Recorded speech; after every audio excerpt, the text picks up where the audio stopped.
The hardest part has been to watch many of our staff members who were here, who worked professionally, government by day, campaigning by night, to keep a Democratic majority, only to see it become this morphed entity for those who wanted power. That's too bad. It's really too bad. And we'll see how long that survives, as you prognosticated here. How long does that coalition, as they call it, have the same viewpoints, agenda? In fact, I don't even know what the agenda is. It's a hidden agenda, and that's what drives me crazy in this business. I can handle working with a colleague who I don't agree with, or that person doesn't agree with me or my district's views, but you find the art of compromise. And you can just say, here's how we're working toward it. I've worked with colleagues in the past that we come from different walks of life, but you can still work together with a respect for each other. What we do in county government and the prime mission is to administer largely public health and human services on behalf of the state and federal levels. And what we've seen with this executive is a continued getting out of these services. Now, maybe there's a case to be made for that. And what I really have a big problem with the style of leadership Mr. Collins has exhibited is that we're backing in to a redefined mission of county government, and what's lost here is the public discourse. The public should have a right to weigh in through their representatives, through public hearings, through other vehicles, to say, okay, we can accept that, or we don't accept that, find other ways. So what we've seen now is getting out of substance abuse service grants. We've seen the getting out of the WIC services provided by the government to go over to Catholic Charities. Now that may prove to be a smart move, but doing it was just one fell swoop. And one of the questions that I and my colleagues were asking was, what happens if they can't provide that service? Then what happens? Who does? We're talking about women, infants, and children to help them out with their services. We've seen the getting out of the health clinics.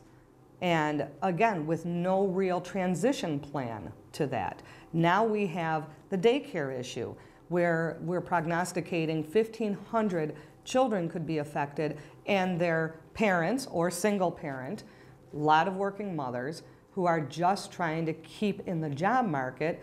If their child care costs become too prohibitive, guess what? They'll be forced to go on to public assistance, which will cost the taxpayers more, and that's not right or fair.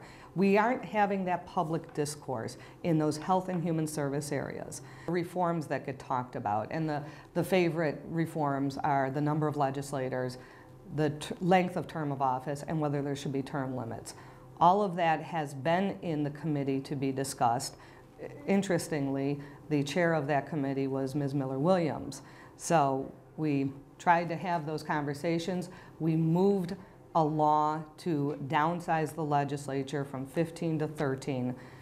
It got vetoed by the executive. It failed by one vote on the override, and Ms. Miller-Williams was absent from that vote.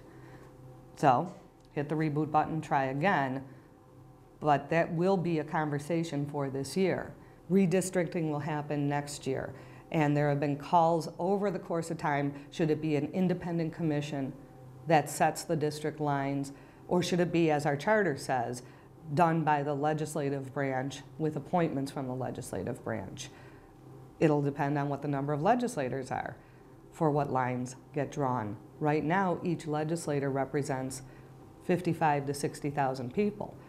The lower you go, the more you represent. Maybe that's okay, but in the public discourse, we'll have to talk about those active campaign districts and what those costs are going to be.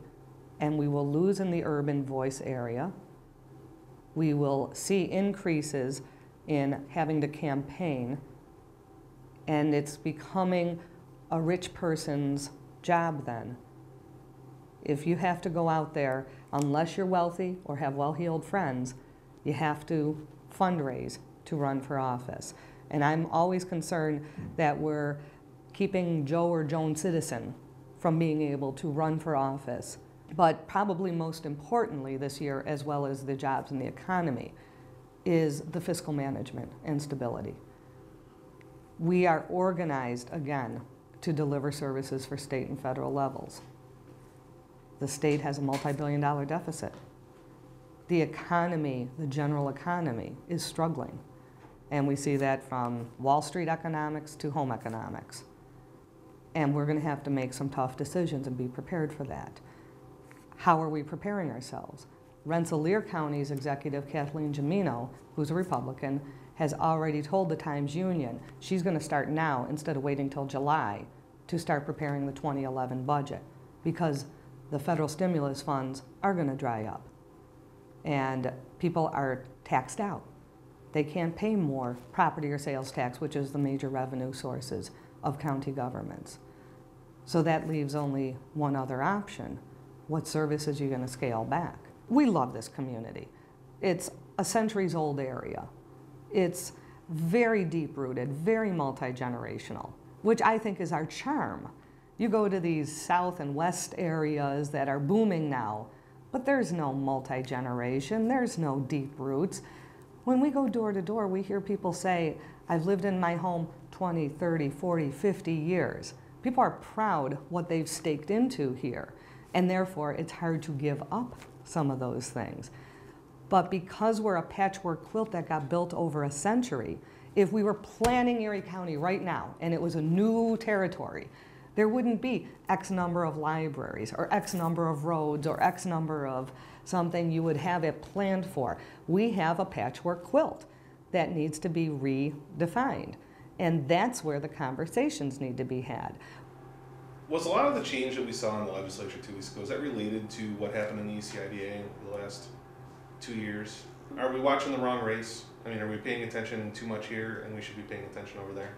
Well, you know, the tentacles are all over the place in that. I had served on the IDA board under the former executive, had placed me on there. When Mr. Collins came in, the executive and the chair had to agree on the county's appointments to the IDA board. He effectively got his people in there, and I had agreed to those and got another membership in. His appointments quickly became the leadership. He quickly took control, wanted the legal counsel changed over, which he uses as a hallmark for how he changed economic development. And again, I'm all for performance evaluation, doing a process for that, but he had it in for getting his law firm in the IDA. The IDA, and by the way, in losing the chair, I have resigned now from the IDA board. No one told me to. I decided to let them now take on the governing that they need to do. I'm just citing this now because the discussion needs to start now. If they wait till November, the state's gone, it's too late, and businesses will be forced to recalibrate at the new cost.